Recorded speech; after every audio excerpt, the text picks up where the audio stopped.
Magandang gabi po sa inyong lahat. Ako po si June and welcome sa panibagong episode ng ating vlog. Ang ibabahagi ko po sa inyong this time ay ito pong latest senatorial survey ng Pulse Asia. May malaking pagbabago ang survey ngayong January po kasi ginanap itong survey.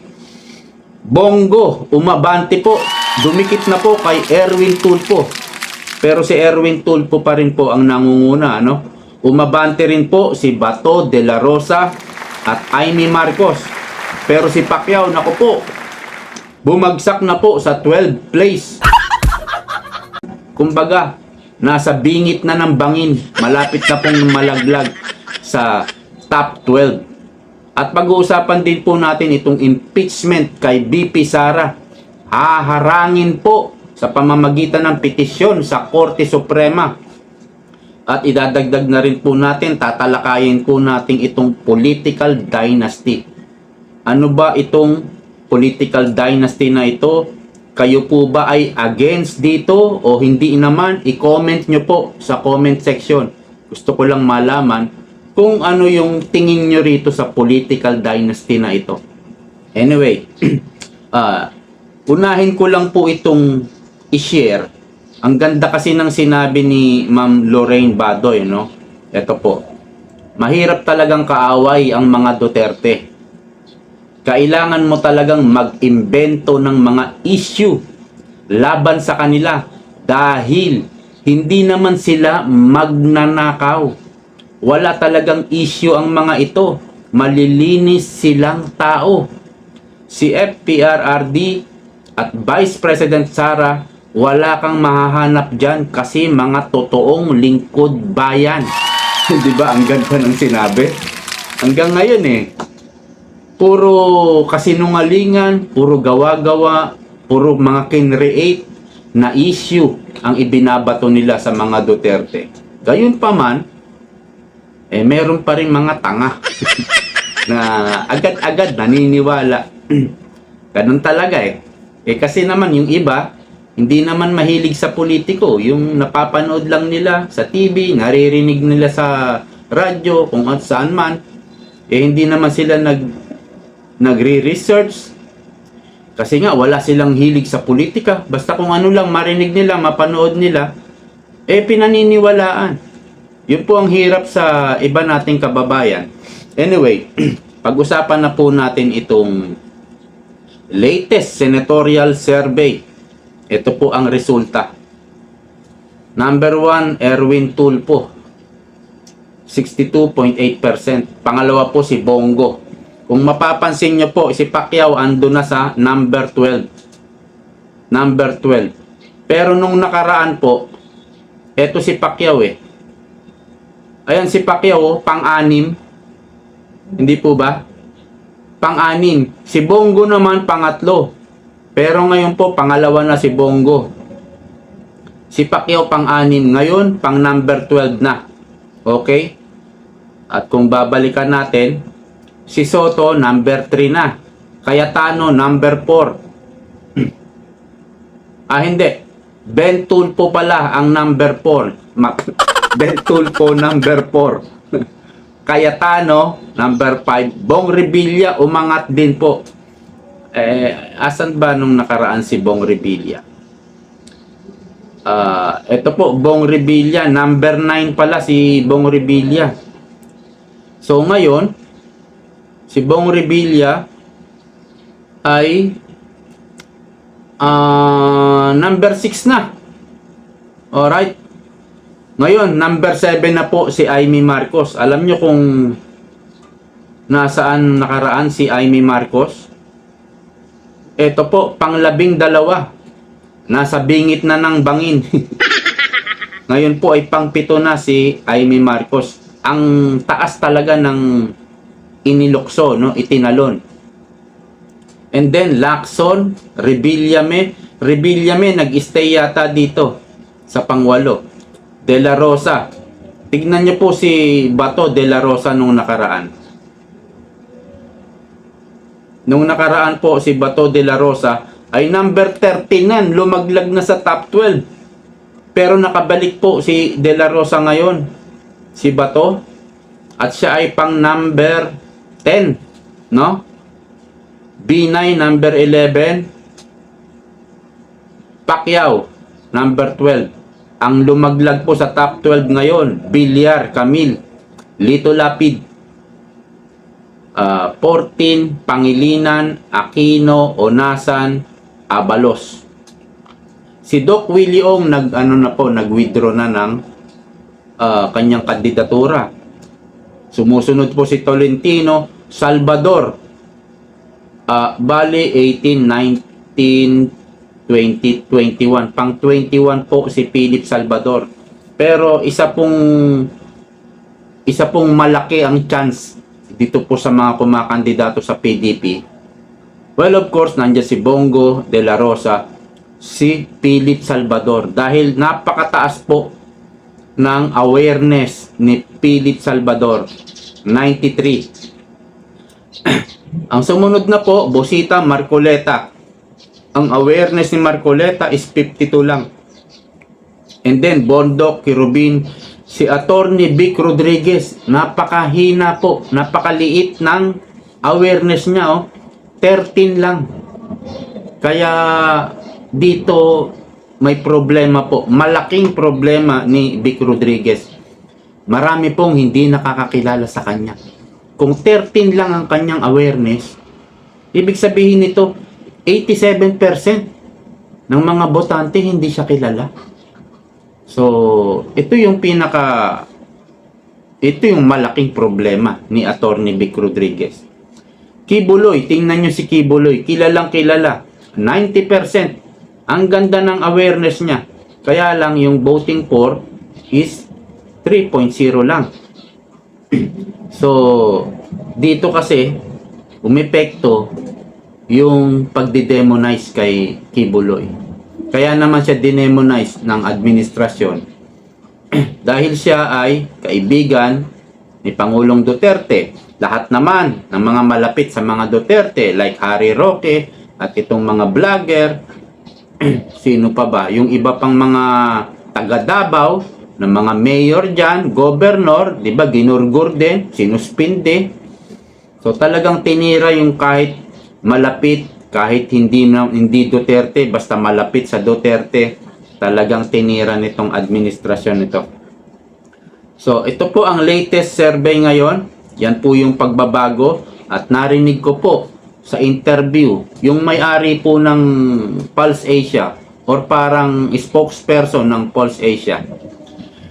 3 na lang ang kanilang ilalabas na survey. Itong February, itong survey ng February, ilalabas po yan sa Marso. Ganun po February, March, April.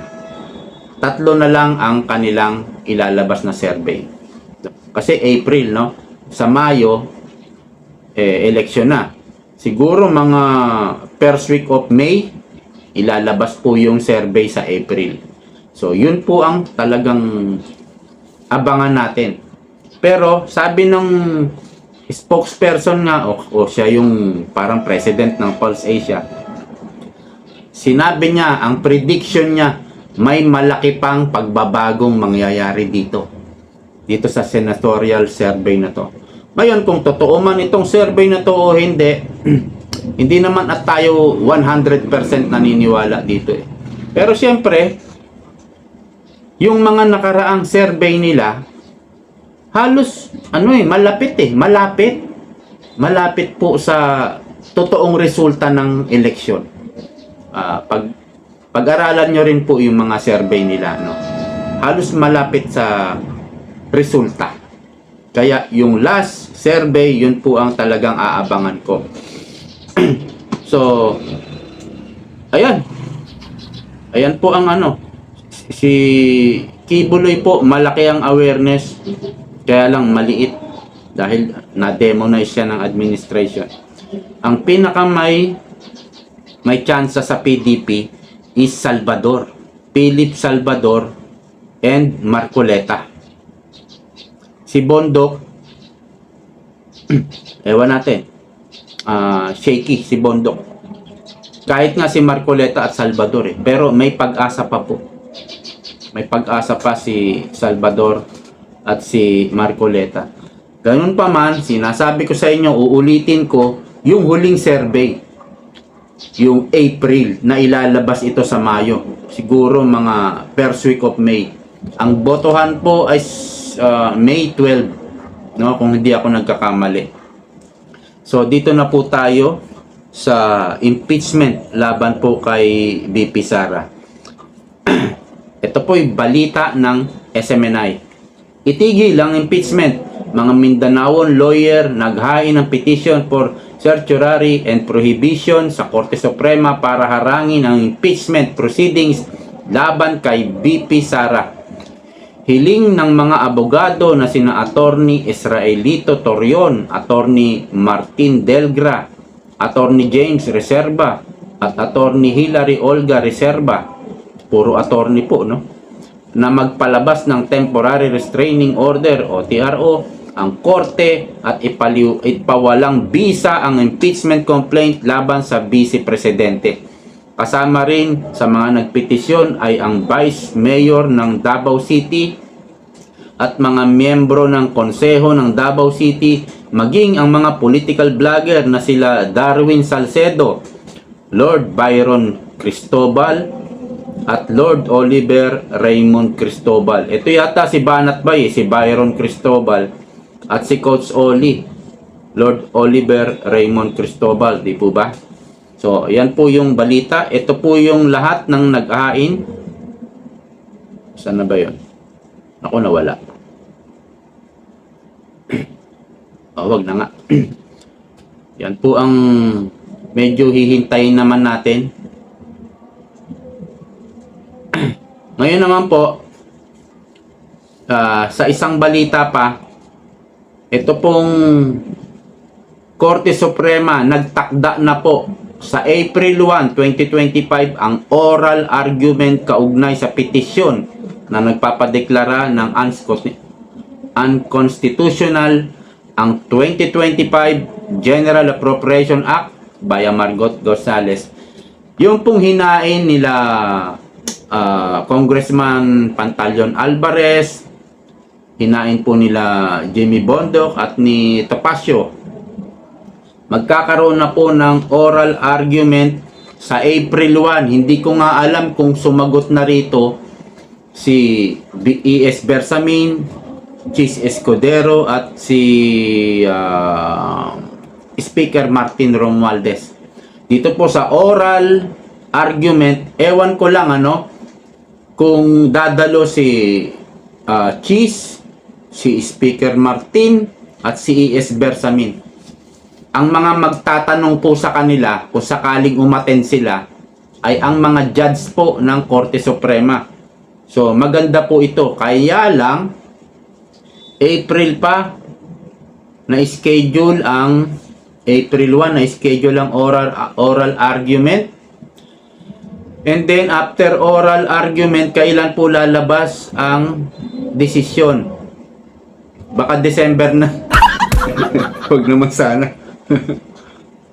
Baka April, May, June, July. Baka July. Baka maghintay pa ng 3 buwan. Pero urgent po ito eh. Halimbawa, sabihin natin urgent nga ito. Halimbawa, April, May, June. Halimbawa, 2 buwan after oral argument. 2 buwan, naglabas ng desisyon. April, May, June. June, naglabas ng desisyon. Baka yung 2025 budget natin ay nirate na. Kumbaga, nilapastangan na. Lasog-lasog na yung ating budget. Sa tagal po ng proseso ng ating justice system. Anyway, pag-usapan na po natin itong political dynasty. Okay ba sa inyong talakayin ito? Inulit ko, mag-comment kayo kung against ba kayo rito or hindi naman. Sa akin po, okay lang po sa akin ang political dynasty. Kahit noon pa, kahit hindi ko pa nga kilala si Duterte, hindi pa presidente si Duterte, pinag-uusapan na po itong political dynasty. Sa aking opinion lang sarili ko lang, sa pag-iisip ko, sa sarili ko lang, wala pong problema sa akin. Depende po talaga yan sa nakaupo. Depende po yan sa isang taong namamahala. No? Mayroong tinatawag na pamilyang artista, di ba? Yung nanay, tatay, anak, kapatid, kahit apo. May mga tinatawag na pamilyang artista. Meron naman pamilya ng magsasaka. 'Di ba? Lalo na sa probinsya. Yung nanay, tatay magsasaka. Yung anak magsasaka rin, no? Nakapangasawa, naging magsasaka rin. Yung apo ganun din. Or yung iba nga, sila yung nagmamana ng bangka, mangingisda yung tatay eh. Yung apo na nagmana ng bangka, pati yung lambat, naging mangingisda na rin siya. Meron naman pamilya ng seaman. Alam niyo po, ang unang-una o ang pinakaunang pwedeng mag-impluwensya sa mga anak ay ang tatay at nanay. Di po ba? Kasi sila yung nakikita na example ng mga anak. At sila yung kadalasan ginagawang idol ng kanilang anak na someday gusto ko maging katulad ng father ko, ng tatay ko. Halimbawa, isa siyang engineer, gusto niya rin maging engineer. Or kaya seaman, nakikita niya yung tatay niya, seaman, gusto niya rin maging seaman. At pwede rin impluwensyahan ng tatay mismo at ng nanay. Isa siyang politiko, yung nanay, yung tatay, politiko rin. Kung minsan, yung nanay mismo o yung tatay mismo, ang nag-i-impluwensya sa anak eh. Pero, may kwento si Vico Soto, di ba? Ang kanyang tatay, Vic Soto, artista. Kanyang nanay, artista rin. Pero, wala siyang hilig sa artista. Sa showbiz. Ang hilig talaga niya, bata pa, public servant na. Nakita niya na yung hilig niya. Nakita niya na yung passion niya. Ganun pa man, meron pa rin siyang tinatawag na dugo na pagiging politician. No? Kasi may tinatawag na dugong artista. Ito naman, may tinatawag na dugong politician. Kasi ang lolo niya, politician din. Tito niya, si Tito Sen, politician. So, doon siya na nalagay, doon sa course na yon. Meron akong isang halimbawa, si Jesus Christ, ang ating Hesus Kristo. Alam nyo ba kung anong naging trabaho ni Jesus Christ? Nung 20s niya, hanggang 30s, alam nyo kung anong naging trabaho? Karpentero. Baka nga, teenager pa lang siya, karpentero na siya. Bakit? Kasi si Jose, yung tatay niya ay isang karpentero. Hindi po ba naiimpluwensyahan ng tatay, ng magulang, yung anak? No? Kaya kung ikaw ay politician, tatay ka or nanay ka, at yung anak mo, kumbaga, nakikita ka naimpluwensyahan mo yung anak mo Or hindi mo man pinipilit, no? Pero, nagustuhan ng anak mo na maging politician. Mayroong political dynasty na tinatawag at bawal. No? Ibig ba sabihin, pag sinabi ng anak mo, tay, gusto kong maging kagaya mo, magpupolitika rin ako. Magpupolitiko rin ako. Ang tatay naman niya, maayos naman mamalakad. Hindi naman magnanakaw. At yung anak niya, parang ganun din. No? Ganun din yung layunin niya. Nakikita niya sa tatay niya, hindi naman magnanakaw. Ibig mo sabihin, pagkakait mo yung gusto, yung parang pinapangarap ng anak mo na maging politician dahil sa political dynasty. Ang iba kasi, talagang ginawa ng negosyo ang gobyerno. Kumbaga, umabuso na. Yun yung vlog ko kanina, di ba? Yung mga Tulfo brothers, 7 pala sila ngayong tumatakbo. Sobrang dami naman. Sila ng magkakapatid. Yung iba kasi ginawa ng negosyo itong gobyerno. Ginawa ng gatasan. At obvious na obvious, kaya pinapatakbo nila yung mga anak nila para hindi na mapunta sa iba. Alam niyo yung sinasabi ko? Para sila-sila na lang. Pero kung ikaw naman ay tapat na naglilingkod, hindi ka magnanakaw, talagang gusto mong magserbisyo, kagaya ng mga Duterte. Naipasok din no? Ha? Naipasok din narinig niyo yung sinabi ni Lorraine Badoy, yung binasa ko kanina. Ang hirap kalaban. Kasi mag-iimbento ka talaga ng issue, ng kwento. No? Wala silang mahanap dahil malilinis itong mga to. Kaya ang hirap kalaban ng mga Duterte. Kung ikaw naman ay isang politikong tapat maglingkod, no? Hindi magnanakaw, walang problema.